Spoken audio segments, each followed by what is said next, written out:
दौंड तालुक्यातील यवतमधील परिस्थिती नियंत्रणात. सोशल मीडियावरील पोस्टवरनं तोडफोड आणि जाळपोळ. पोलिसांचा बंदोबस्त तैनात.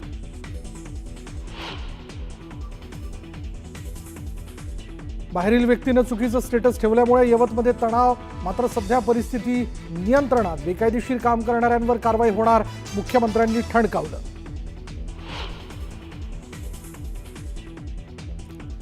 अजित पवारांनी यवतमधील परिस्थितीचा घेतला आढावा. अफवांवर विश्वास ठेवू नका, कायदा हातात घेऊ नका, अजित पवारांचं आवाहन. धनंजय मुंडेंसोबत कुठल्याही भेटीत मंत्रिमंडळाबद्दल चर्चा नाही. मंत्रिपदासंदर्भात निर्णय घ्यायचा असल्यास आम्ही तिघे एकत्र ठरवू. मुंडेंच्या मंत्रिमंडळातील एंट्रीच्या चर्चांवर मुख्यमंत्र्यांचं मोठं विधान. परळीतील व्यापारी महादेव मुंडे हत्या प्रकरणाचा तपास जलद गतीनं करा. आरोपींना लवकरात लवकर अटक करा, मनोज जरांगेंची सरकारकडे मागणी.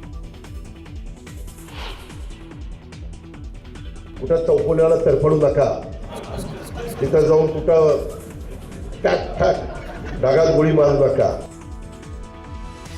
पुण्यात उपमुख्यमंत्री अजितदादांची तुफान फटकेबाजी. तुमच्याकडून कोणतीही चूक होऊ देऊ नका, तर चौफुल्यांवर जाऊन तडफडू नका म्हणत दादांनी खास शैलीत दिली कार्यकर्त्यांना तंबी.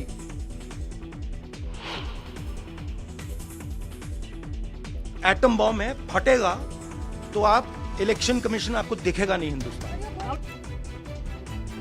मतदान चोरी झाल्याचा राहुल गांधींचा आरोप. कोणालाही सोडणार नाही, राहुल गांधींचा निवडणूक आयोगाला इशारा.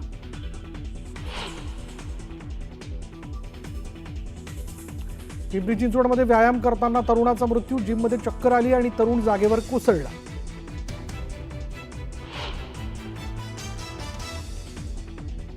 अखेर कोल्हापुरात उच्च न्यायालयाचं सर्किट बेंच मंजूर. 18 ऑगस्ट पासून होणार कामकाज सुरू. कोल्हापूर, सांगली, सातारा, सिंधुदुर्ग आणि सोलापूरला होणार लाभ. आणि बॉलिवूडच्या किंग खानची 33 वर्षांची प्रतीक्षा संपली. जवान सिनेमासाठी शाहरुख खानला सर्वोत्कृष्ट अभिनेता पुरस्कार जाहीर.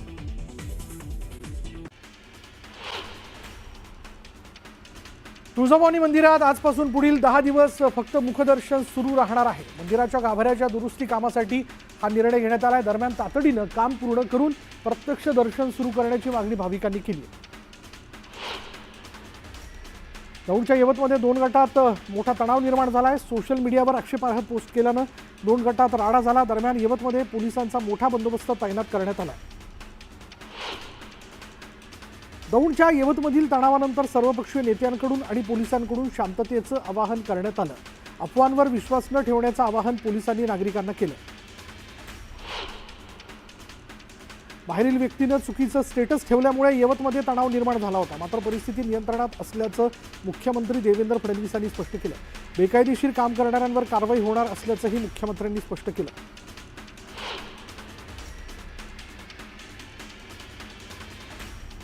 अजित पवारांनी यवतमधील घटनास्थळी भेट देत परिस्थितीचा आढावा घेतला. अफवांवर विश्वास ठेवू नका, कायदा हातात घेऊ नका, असं आवाहन उपमुख्यमंत्री अजित पवारांनी केलं. शिवसेनेचे माजी नगरसेवक कमलेश राय यांना अटक करण्यात आली. एका बांधकाम साईटवर 50 लाखाची खंडणी मागितल्याप्रकरणी मुंबई अंधेरी MIDC पोलिसांनी ही कारवाई केली. कमलेश रायने याआधी 8 लाख रुपये घेतल्याची माहिती असून आज 5 लाख रुपयांचा दुसरा हप्ता घेताना रंगेहात पकडण्यात आले. मुंबईच्या छत्रपती शिवाजी महाराज टर्मिनस इथल्या मेट्रो स्थानकाच्या नावावरून ठाकरेंच्या शिवसेनेनं विरोध केला. मेट्रो स्थानकाला कोटक छत्रपती शिवाजी महाराज स्थानक असं नामकरण केल्यानं तीव्र निषेध करण्यात आला.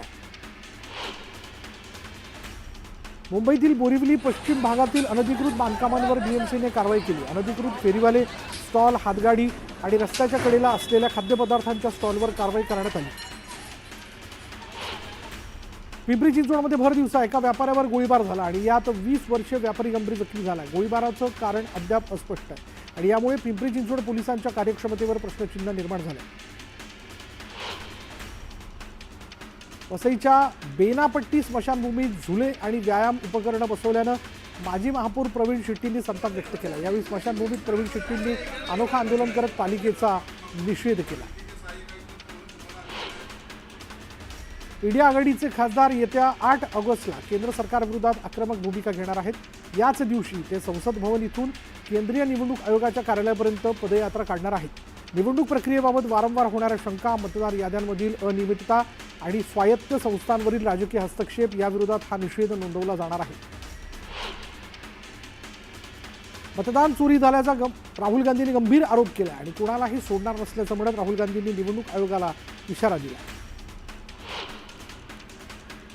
भविष्यात मंत्र्यांची कुठलीही चूक खपवून घेणार नाही, बेशिस्त वर्तन अजिबात खपवून घेतलं जाणार नाही, कारवाई होणार असा इशारा मुख्यमंत्री फडणवीसांनी मंत्र्यांना दिला. मोठा रोष असल्यानं आम्ही चर्चा करून कोकाटेंचं खातं बदललं. सध्या मंत्रिमंडळात दुसरा कोणता बदल होण्यासंदर्भात चर्चा नाहीये असं मुख्यमंत्री फडणवीसांनी सांगितलं.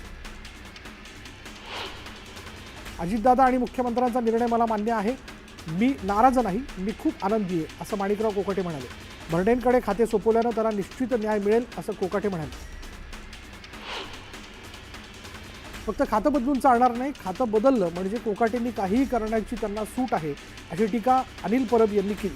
आरोप असलेल्या मंत्र्यांवर राजीनाम्याची कारवाई झाली पाहिजे अशी मागणी अनिल परबांनी केली. भाजप आणि शिंदेसोबत गेल्यानंतर अजितदादांनी मलाही कृषी खात्याची ऑफर दिली होती, मात्र ग्रामीण भागातील मंत्री असला तरी तो जास्त न्याय देऊ शकेल आणि त्यामुळे मी त्यावेळी कृषी मंत्री होण्यास नकार दिल्याचं भुजबळांनी सांगितलं. माणिकराव कोकाटे यांची कृषी मंत्री पदावरून उचल मागणी केल्यानं लातूरमध्ये छावा संघटनेच्या कार्यकर्त्यांनी जल्लोष केला. यावेळी फटाक्यांची आतिषबाजी करून कार्यकर्त्यांनी आनंद साजरा केला.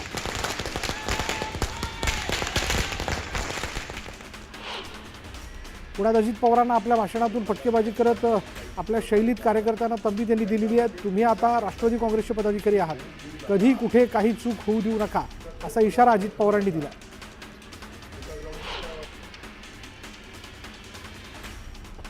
धनंजय मुंडेंनी माझी 3दा भेट घेतली, मात्र भेटीत मंत्रिपदाबाबत कोणतीही चर्चा झाली नाही असं फडणवीस यांनी सांगितलंय. मंत्रिपदाचा निर्णय घ्यायचा असल्यास तिघं एकत्र बसून ठरवू असं फडणवीस म्हणाले. मतांसाठी हिंदू टेरर हा शब्द निर्माण केला. मालेगाव निकालानंतर राजकीय षडयंत्र उघड झालं. हिंदूंना आतंकवादी ठरवण्याचं काम काँग्रेस पक्ष करत होता अशी टीका मुख्यमंत्री देवेंद्र फडणवीसांनी केली. केंद्रीय मंत्री नितीन गडकरींना लोकमान्य टिळक पुरस्कार प्रदान करण्यात आला. पुण्यात लोकमान्य टिळक पुरस्कार प्रदान सोहळ्याला मुख्यमंत्र्यांसह दोन्ही उपमुख्यमंत्र्यांचीही उपस्थिती होती. परवाना परत केला याचा अर्थ सुटका होत नाही, चोराने चोरीचा माल पोलिसांना दिला असं म्हणत अनिल परब यांनी गृहमंत्री योगेश कदम यांच्यावर निशाणा साधला. सावली बारमध्ये डान्स बार सुरू होता हे सिद्ध झालंय, आता गृहराज्यमंत्र्यांची सुटका नाही असं अनिल परब म्हणाले. आतापर्यंत सावली बारवर 4 वेळा छापा पडला. मुख्यमंत्र्यांकडे सर्व पुरावे दिलेत. मुख्यमंत्र्यांनी कणखरपणा दाखवून गृहराज्यमंत्र्यांचा राजीनामा घेतला पाहिजे असं अनिल परब म्हणाले. मांडेकर गोळीबार प्रकरणानंतर अजित पवारांनी पक्षाच्या नेत्यांना आणि कार्यकर्त्यांना सल्ला दिलाय. कुठे चौफुल्याला जाऊन तडफडू नका, कुठेही जाऊन ठोयठोय करू नका असंही अजित पवार या कार्यक्रमाच्या वेळी बोलताना म्हणाले. ठाकरे गटाचे नेते माजी खासदार राजन विचारे यांच्या वाढदिवसाच्या निमित्तानं कार्यकर्त्यांनी ठाण्यात बॅनरबाजी केली.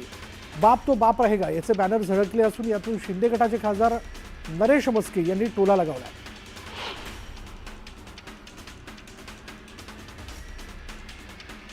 बुलढाण्याच्या लोणार तालुक्यात अतिवृष्टीची पाहणी करण्यासाठी आलेले पालकमंत्री मकरंद पाटील यांचं अनोखं स्वागत करण्यात आलं. शिवसेना उभाटाच्या पदाधिकाऱ्यांनी शेतकऱ्यांच्या समस्यांचे 10 प्रश्नांचे लेबल चिटकवलेला हार घालून पालकमंत्र्यांचं स्वागत केलं. बुलढाणा जिल्ह्याचे पालकमंत्री मकरंद पाटील यांनी बुलढाणा जिल्ह्यातील लोणार आणि मेहकर भागात झालेल्या अतिवृष्टीची पाहणी केली. नुकसानग्रस्त शेतकऱ्यांशी चर्चा करून त्यांना नुकसान भरपाई देण्याचं आश्वासन यावेळी पालकमंत्र्यांनी दिलं.